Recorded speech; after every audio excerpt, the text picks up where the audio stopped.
Hello friends, स्वागत है आपका हमारे चैनल पे। आप देख रहे हैं एसटीजी टेक्निकल। तो देखते हैं इसके अंदर क्या प्रॉब्लम है। ये पार्सल भाई ने बड़ी दूर से भेजा है हमें अपना फ़ोन रिपेयर के लिए। तो वाकई में क्या मॉडल है और कौन सा फ़ोन है, अभी आपको पता लग ही जाएगा थोड़ी देर में कि फ़ोन के अंदर क्या प्रॉब्लम है।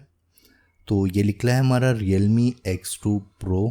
और दरअसल ये फ़ोन में प्रॉब्लम ये है, जब हमने उनसे पूछा तो ये फ़ोन कम्प्लीटली डेड है और ये चालू नहीं हो रहा है। भाई का कहना था मैंने बाहर दिखाया था एक बार, लेकिन वहाँ पे भी उन्होंने खोल के देखा, उसके बाद बना नहीं। और सर्विस सेंटर वाले बोले कि मदरबोर्ड नया डालना पड़ेगा। और फिर उसके बाद इन्होंने यूट्यूब पे वीडियो देखी हमारी, इसके बाद पहुँच गए हमारे पास, अपना फ़ोन कुरियर के थ्रू भेज दिए। फिर इसके बाद अभी हम इसे ओपन करके देख रहे हैं। मदरबोर्ड वाकई में किसी ने छेड़ा वगैरह तो नहीं है। मदरबोर्ड हमें वैसे फ्रेश दिख रहा है, किसी ने छेड़ा हुआ नहीं दिख रहा है। तो फिर भी हम एक बार आपको मदरबोर्ड पूरी तरीके से बाहर निकाल के दिखा देंगे वाकई में मदरबोर्ड की कंडीशन क्या है क्या नहीं है। और ये मदरबोर्ड की कंडीशन सामने आने वाली है अभी आपके। सिम ट्रे भी निकाल लेंगे हम पहले, इसके बाद ही इसे ओपन करेंगे।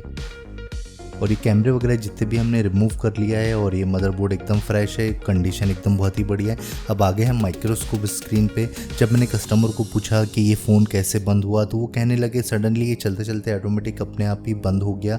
फिर बीच बीच में कभी कभी रिस्टार्ट हो रहा था, हैंग टाइप का हो रहा था, डिस्प्ले झिलमिल हो रहा था। इसके बाद फिर ये कभी ऑन ही नहीं हुआ। तो फिर इन्होंने हमारी यूट्यूब पे वीडियो देखी या इंस्टाग्राम पे, मुझे एग्जैक्ट उतना याद नहीं है। कई बार क्या रहता है, लोग गूगल पे सर्च कर लेते हैं तो मेरी वीडियो आ जाती है। हो सकता है इन्होंने यूट्यूब या इंस्टाग्राम या फेसबुक के थ्रू देखा होगा मुझे। इसके बाद ये मुझे व्हाट्सअप पे मैं एक्चुअली व्हाट्सअप पे कई बार रिप्लाई दे नहीं पाता हूँ। एक्चुअली ये मैं सिर्फ एड्रेस देने के लिए ही व्हाट्सअप नंबर रखा है। तो कोई भी मुझे मैसेज करता है तो उन्हें ऑटो एड्रेस चले जाता है। वो चाहे तो एड्रेस पे कुरियर भी कर सकते हो, चाहे तो हमारे एड्रेस पे आ भी सकते हो। तो ये कुछ कंडीशन थी। अभी हमारी रैम आईसी निकल चुकी है और ये हमने पूरा नीट एंड क्लीन कर लिया है। इसके बाद हम इसका जो है प्रोसेसर निकालने वाले हैं। तो वो आईसी को इतना हिट कर लेना है कि जब हम आराम से इसमें स्क्रैपर डालें तो आईसी उड़ जाए।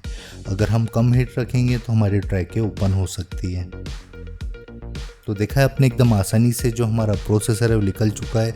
और ये ग्लू बहुत ज़्यादा हार्ड रहता है, इसे साफ़ करने में बहुत ज़्यादा तकलीफ़ होती है। लेकिन एकदम पेशेंस का काम, एकदम आराम से धीरे धीरे करके करना पड़ता है। और आपको ये वीडियो में दिख रहा है कुछ हार्डली 5 से 6 मिनट में बनते हुए, लेकिन ये फ़ोन को बनाने को 2 से 3 घंटे लग जाते हैं कई बार। तो इसमें मेहनत ज़्यादा लगती है। अगर हीट ज़्यादा हुई तो प्रोसेसर ख़राब होगा, हीट कम होगी तो ट्रैक ख़राब होंगी। तो यानी एकदम सब काम एकदम पूर्ति आराम से ही करना पड़ता है। ये आईसी हिल के शॉर्ट हो गई थी, तो अभी हमें वो आईसी भी बनानी पड़ेंगी जो है यूएसबी वाली आईसी, यूएसबी कनेक्टिंग की डीपीडी की लाइन है। तो अभी हम वो आईसी भी बना लेंगे। और जितना भी ग्लू है हम अच्छी तरीके से रिमूव कर लेंगे, और जो कंपोनेंट आड़े टेढ़े है उसे भी प्रॉपर कर लेंगे।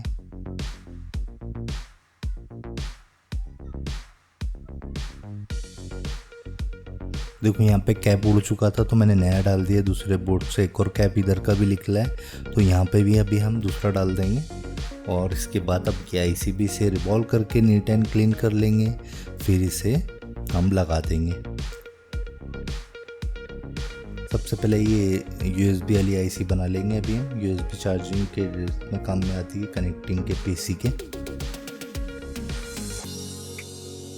चार्जिंग आईसी नहीं है, कनेक्ट करने के काम में आती है मेन यूएसबी। तो ये हो चुका है। अभी हम सबसे पहले इसकी रैम आईसी जो है उसे अच्छी तरीके से क्लीन कर लेंगे। देखो ये एकदम अच्छी तरीके से नीट एंड क्लीन हो चुकी है। अब बारी आ जाएंगी प्रोसेसर की। प्रोसेसर को भी अच्छी तरीके से नीट एंड क्लीन कर लेना है। ये देख लीजिए, ये भी हो चुका है। दोनों तरफ से हम क्लीन कर लेंगे। अब इसे रिवॉल्व कर लेंगे अच्छी तरीके से। हमने मल्टीमीटर से चेक कर लिया है, प्रोसेसर हमारा ओके है, कोई प्रॉब्लम नहीं दे रहा है अभी तो फ़िलहाल। अभी लगने के बाद ही पता चलेगा फ़ोन ऑन होता है कि नहीं होता। कई केस में क्या रहता है, प्रोसेसर लगाने के बाद फ़ोन ऑन नहीं होते हैं। लेकिन अभी हमने चेक कर तो लिया है processor, I think phone on तो हो जाना चाहिए। प्रोसेसर ओके दिख रहा है हमें।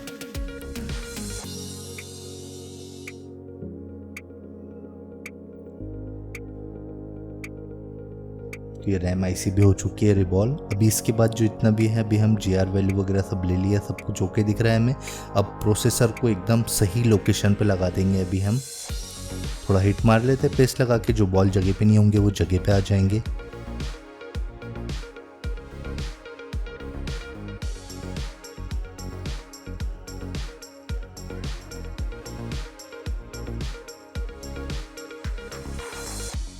ये बैठ चुकी है हमारी आईसी एकदम परफेक्ट।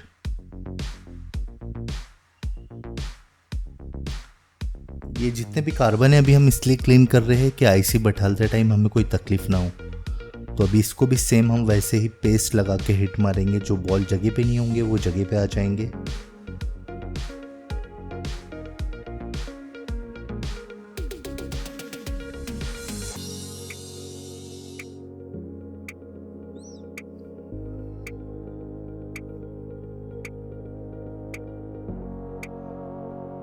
देखा है ये भी आईसी बैठ चुकी है हमारी रैम वाली। अब भरी आ जाएंगी मदरबोर्ड टेस्टिंग किए बनने के बाद कुछ बोर्ड की कंडीशन थी हमारी। अभी हम इसे ऑन करके देखेंगे, वाकई में जो फ़ोन है हमारा वो ऑन हो चुका है। अगर आपको भी किसी को भी कोई भी फ़ोन रिपेयर कराना हो, चाहे आपका कोई भी मॉडल रहे, कोई भी प्रॉब्लम रहे, आईफोन क्यों ना रहे, तो आप ये नीचे दिए हुए नंबर पर कॉन्टेक्ट कर सकते हो। अगर आप चैनल पर नए हो तो चैनल ज़रूर सब्सक्राइब कीजिए और साथ ही साथ बेल आइकॉन ज़रूर दबाइए। तो चलिए मिलेंगे हम आपसे अब नेक्स्ट वीडियो में। Okay bye bye. मोबाइल लेके आए तुम चल नहीं पाए हो, हमारे पास आओ चलो तुरंत अपनाए हो। स्क्रीन टूटी बैटरी खत्म यार ये क्या हाल है, STG में सब कुछ होगा फिक्स ये कमाल है। आपके दोस्त बन गए हम देखो कैसे, हर समस्या का समाधान।